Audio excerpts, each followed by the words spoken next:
Hi everyone, this is not high on perfectly legal Delta 9 gummies, Izzy. Wow, I just listened to this episode over and it is, at the end, completely incomprehensible. Like, it is just, I'm literally like losing track of what I'm talking about while I'm talking about it. So I apologize if this episode is a little bit all over the place. I just wanted to come in and throw this disclaimer in at the beginning. There are a few things I missed that I wanted to talk about, just because I was also having some technical difficulties, which sucks, but it's just kind of how things go. But I do hope y'all like this episode. I will try to be brainstorming how I can make these episodes even better. If you have any ideas, just let me know. And I hope you like this episode a lot, and thank you for listening. Enjoy!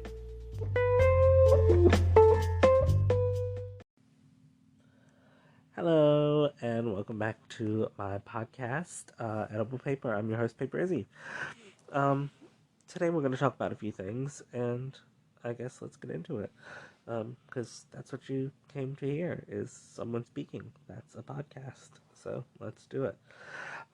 Nintendo Direct that just happened was great. I don't usually watch the Nintendo Directs all the way through. I just kind of pick out the news that I want to hear, because I get bored sitting there watching video games that I don't care about. But I feel like the reason I don't care about them is because they're not Mario and they're probably really good, and it's just nothing I'm trying out. So, I would like to try more video games just because, I want to get out of my comfort zone. There's actually a game coming out on Steam. It's called Subliminal. I don't really know what the point of the game is, or what the directives are for the levels, but I just want to play it. It looks so beautiful, and I just, that might be my gateway drug into horror video games. Who knows? But it was a good Nintendo Direct. I really enjoyed it. I feel like there were some good announcements. They capitalized on the Princess Peach game, Princess Peach Showtime. I think they did good with this Direct, and always happy to get Mario content. So we're getting it. The Mario vs. Donkey Kong remake looks so pretty. I mean, I love the original game a lot. I'm pretty sure it's what's in my Game Boy Advance SP at this moment. It's just such an interesting game, and I'm excited to be able to play it more easily again, at least. I mean, I know there'll be one day that no one will ever play it again, and that's crazy to think about, but I guess that's anything. There's always a last time for something, whether we know it or not, which we know it if we already know it, but I don't know. I don't know how to explain the inner workings of the human brain to you or to myself. In fact, I don't know what we're talking about at all right now. So, there's that. I made this little list, and I'm glad I have it, because if I did not have this, I'd be floundering in the water. It's true. I'm glad I have. Never underestimate the power of a list. Princess Peach Showtime. I don't know if I just talked about that or not. I really don't know. I keep having to re-record these segments, and I get so confused. So I don't know what I've said and what I haven't said. So just bear with me, please. But we're talking about corn dogs. No, we're not. Oh my god. Mind. I don't know what's going on with me. Yes, I know. I had a gummy, but whew, I don't know what it is about tonight, but this thing's whooping my butt. It's a whooping. I'm trying to have thoughts that are thinking, that are legible to people's ears, unlike anything I just said. And I just don't know if I'm delivering on it. So I think that's part of, I guess, this format that bothers me a bit, is that I can tailor it to a degree, but at a certain point, I can't make just myself in the past better. And I don't know if I suffer with that, or what's going on, but here we are. Fun fact, every time I say here we are, I've totally lost my train of fucking thought. Like, it just keeps happening. I really don't know what to tell y'all. Um, other than what I've told you. Oh my god. Anyways, Paper Mario The Thousand Year Door, the remake, the remaster. I'm so excited. It looks so good, and I love that game so much, and I can't say enough good things about that game. It is so good. Oh my god. My voice is starting to go. This is crazy. I just keep talking and it's only 4 minutes in. Oh, help me, Lord. Mm. Help me, Lord Jesus. I almost said, help me, Lord Jesus, there's a vampire. I hope not. God. Oh, I know I said that because we were talking about Olivia Rodrigo earlier. Duh. Well, I don't know if we were in this episode or not. I don't know what I'm doing, y'all. It's tough. It's real tough trying to do a podcast. I mean, I feel like I want to make it substantial enough to count as a podcast, but if I just talk for the sake of talking, what's the point? So I'm having a little a crisis right now, but don't worry. I'll get through it.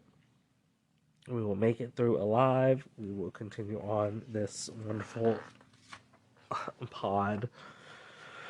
But Paper Mario 2000, the way I said but, the Paper Mario The Thousand Year Door is so influential in so many ways, and I'm so happy to be able to play it in an easier way.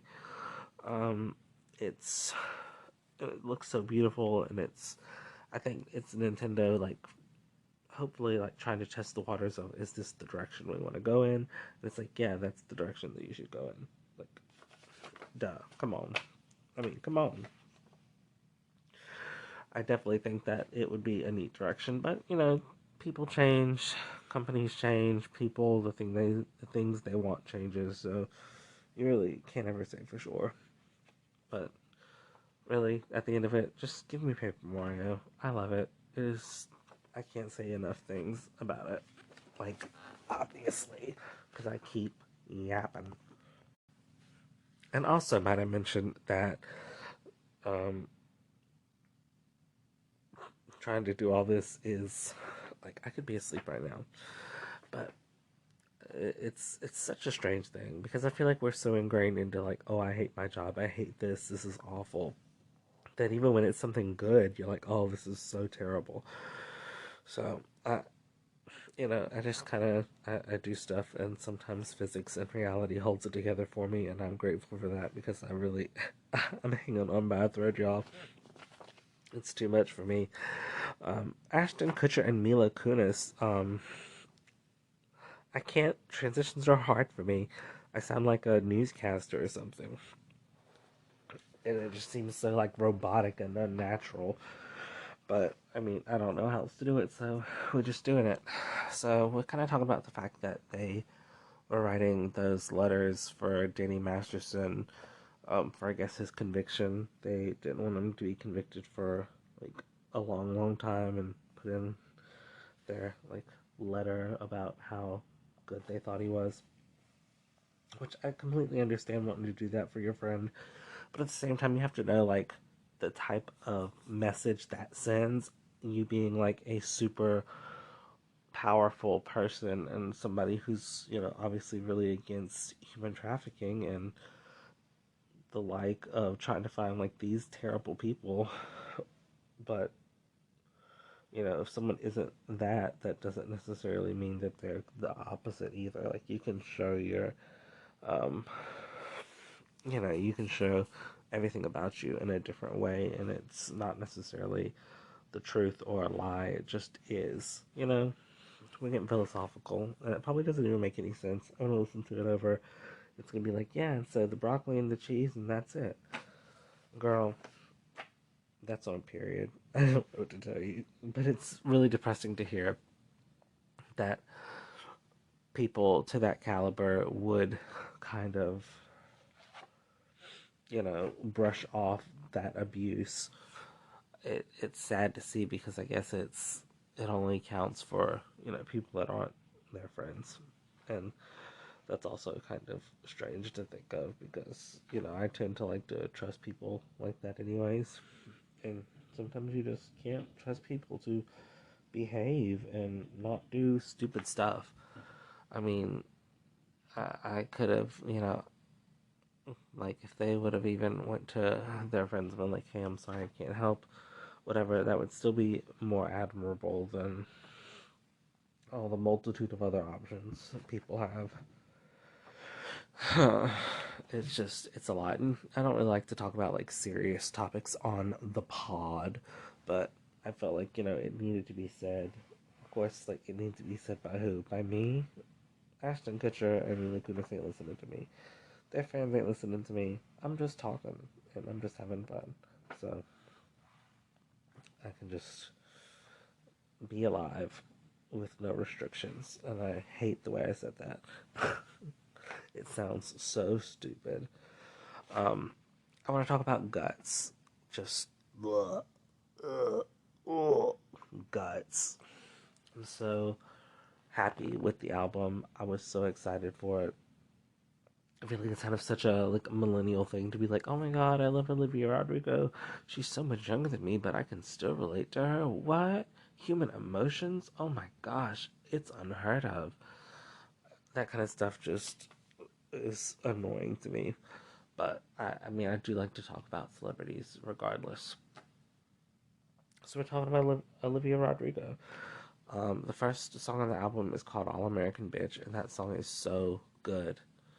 I mean, I feel like it's gonna be one of those fan favorite sleeper hit things that people just don't know about until it's like it explodes and they have no idea the context in which it was released and all that. And it's kind of crazy to it's kind of crazy to it's kind of crazy to think about. But I love like the modern sounding elements and like the instrumental and like the vocals have a very like 70s feel to them, and I really love that like sonic aesthetic and visual aesthetic. It's just enjoyable. Um, it just reminds me of so many retro songs, and none of them and all of them at the same time. It's very intense. It's a very intense feeling. Bad Idea, Right, and Vampire. I feel like if, at this point, you know how people feel about it. I will, however, say that Bad Idea, Right is probably, it's probably one of my two least favorite songs on the album. That's not to say that I don't still love the songs. It's just, they're not new, so it's more exciting to listen to the new ones, but listening to them all together is a great experience. It's funny how eventually that's how I'll listen to it. I'll think back now and think, wow, the way I used to do it was crazy because, you're so far away from it, you can't believe it sometimes. And that's just, I guess, kind of where that stuff falls. But they're great songs and I love them a lot. It's funny, my husband doesn't really like Vampire because the one spot, the bloodsucker, famefucker part, I guess when she goes up the octave. I don't know what it is about it, but he does not like that fan. So, that's okay. That happens. It's funny being married. Not that like compromising to people or with people is a new thing, but it's a lot when it's like you're always kind of doing that because you're always in that person's life. We were watching some movie. What was it? But it was one of it was The Little Mermaid. It's she's on land, they're in love, they got married, or they're gonna get married. This is exciting, but it's like they don't know each other. Like, there's gonna be a fight that comes up, and she's gonna be like, "Wow, I don't want to be here anymore. Can I do that?" Nope, sorry, you can't do it. It just seems so like it's a lot, and it's a lot. Lacey, I love it. I love it. I love it. I love it. It was funny seeing some people speculate like it could be hinting to her being like bisexual or something. On one hand, like I really love that. I'm like, oh, that's great.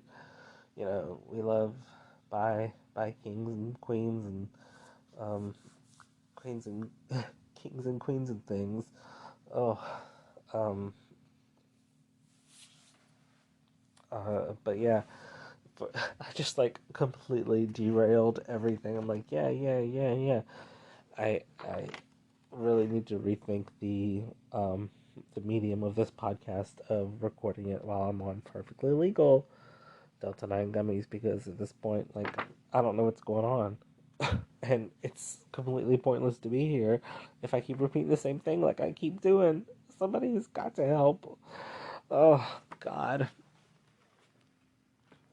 So, I think it definitely is a little hints to some bisexuality where people are like, you shouldn't speculate people's sexuality, and it's like, I get it.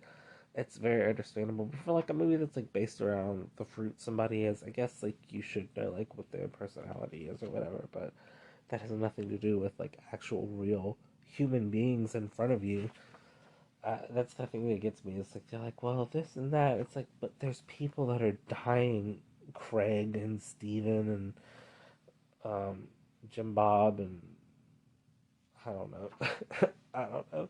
Y'all have got me in a spot because I really love just recording and talking, and imagine that, me being self-centered and just loving to talk, but like the different ways you can talk about stuff and get through your feelings on it. And it said it is like a basic thing because we most everyone on earth has language now. But it seems so interesting to think back before there was like a proper language and how people just kind of knew what you meant, which I know is like language, but I mean, it's in a different way. Like you're not sitting down necessarily at a school learning like this is all these are the words that you know, and then these are the words that you don't know, and it's just you hear stuff from the stores, from TV, even back then, like the radio, and it influences stuff. It's not just the art; it's a lot of stuff that goes around it. I feel like that's where I'm learning a lot is figuring out how to like just show off my art in like a professional looking way, but still a way that looks like me. Um, and I just really enjoy this medium. Um, I just don't know if I'm doing it to its proper degree that it needs to be done to, and that's just the truth. So I guess I might recalibrate some of this, but you know, it's a fun episode so far, and I just love doing these things. So it's kind of like it's a moot point. Like I'm just gonna do them regardless. So if you're listening to this, it still made it. Thank you for being here. um, did I get into Ballad of a Homeschool Girl? I just can't remember what I'm talking about, what I haven't, what got deleted, and what didn't.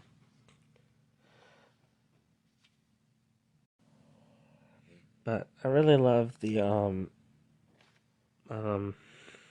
like how vulnerable it is, but just how kind of goofy the song is as well. Um, it's just it's refreshing to see, but it's also like sad to see, um, how things pass on and move and evolve, and even things that move and evolve like can be bad things. Like our pain moves, our pain evolves, like our trauma. Like I feel like that kind of stuff it does keep going in one way or another. We just don't really know how. I actually thought that maybe her singing about social suicide might upset somebody because I know that like we do trigger warnings and stuff like that, and I know like that was a big contention of like, oh my gosh, I need a trigger warning. But it's like, yeah, some people just do. Like some people want to be protected from whatever we're going to be subjected to, and sometimes it's nice to be able to control that. Um, but I thought that the social suicide part might not be completely PC or whatever, which I hate having to use any of those words because it just seems like yeah, it's just how normal people should be acting, but I know they don't, and it's just it's a circle that keeps on going forever, and you know it's an oval, it's a square that keeps on going until the end of time. So that's what I have to say about that. And I honestly never realized how loud everything is until like I start like recording audio for a podcast. I'm like, wow, it's really loud. like everything is just makes a noise and it's crazy. Um, Making the bed. I really like how it's, it's a ballad, it's a slow song, but it's sort of written in a different way, a different style musically and lyrically from the other ones. And it's exciting to see sort of the range. Like, I mean, if you can make the same kind of sounding ballad two, three times, it's kind of like, okay, it's really not that exciting if that's literally all that you have to give us. Like, come on now, come on, sis, give us nothing. Um, but I don't think she does that. I think she really does create a good atmosphere for all the songs, um, even if maybe it's not like to my taste, which does happen. I mean, I was just going to talk about Logical, which is also one that kind of I like it a lot, but it also kind of I don't know. There's something just about the tone of like the music that I don't know. Just it's not relatable to me, but that's okay because if it's relatable to someone, then it's worth being up there. I just have to know if I have to squeeze squeeze a multicolored owl in, but that would be fun anyways. Um, I just like kind of messing around with art a lot more in recent years because it's like not every piece of art that I draw has to be this big, huge like masterpiece. I of course really love Get Him Back. It's just a fun song. Um, um, it it was kind of unexpected for me. I don't know. It just didn't seem the kind of thing that she might make, but like having it, it puts it such in such context of what the game and what the story is that I do really appreciate like the placements. I just think that it is such a great album, and the singles are so different and so varied. But just thinking that it's just so good. I mean, I'm stumped. I'm at a crossroads of my life because I can't stop saying the one thing over and over again. And like, it's a podcast. You want variety in words and noises. And I'm trying not to just repeat the same things, but it's hard to do. Like when you really like a song, you just like I like it. I don't have to explain why and what and everything. It's just I like it. But now it's kind of like I want to let people know like what I think about it, but how close does that come to like before? Like I want people to know, but it's like nobody cares.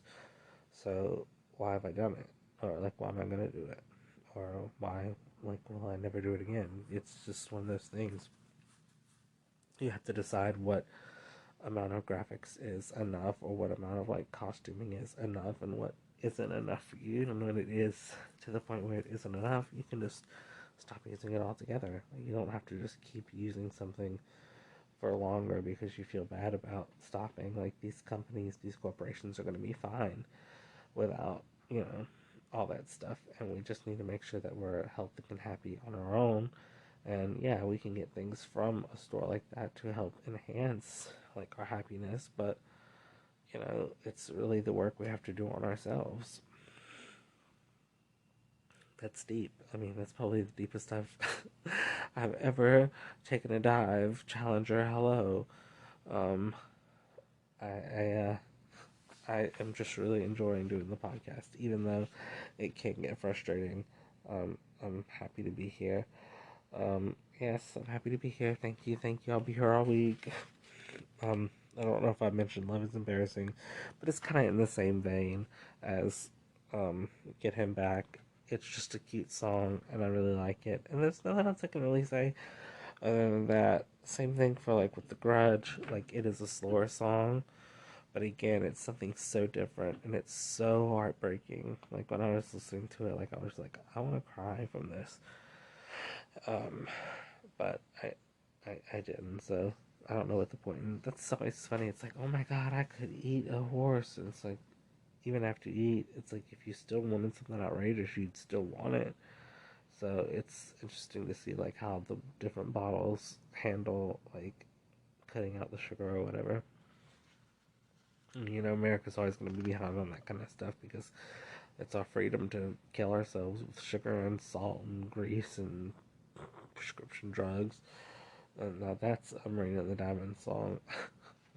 uh, but it's really heartbreaking for me, and I really love it, and it's just I think it's just a good song. I mean, I feel like I said, they're all good songs. Life is Pretty, Teenage Dream, they're both great. I could go into immense detail about why each and every one of them is great, but like I was saying, I really don't think I think that's the point where nobody really cares. Um, I know I have to be kind of kind to myself, but I also need to be realistic. Like if I'm doing some stupid shit, like I know nobody's gonna be watching, and that's cool. Like I understand that. Um, and I'm actually like happy that I can film this or record this podcast because that shows that I am growing and wanting to try out different things, even if I don't think that they are the best things in the world. Like I'm still, investing in those things. I'm just glad to be able to do art stuff, and I'm glad to see, friends and other art enthusiasts and all that. And he was saying and ugh, it's getting on my nerves, and I don't even have to really listen to myself, but it's annoying.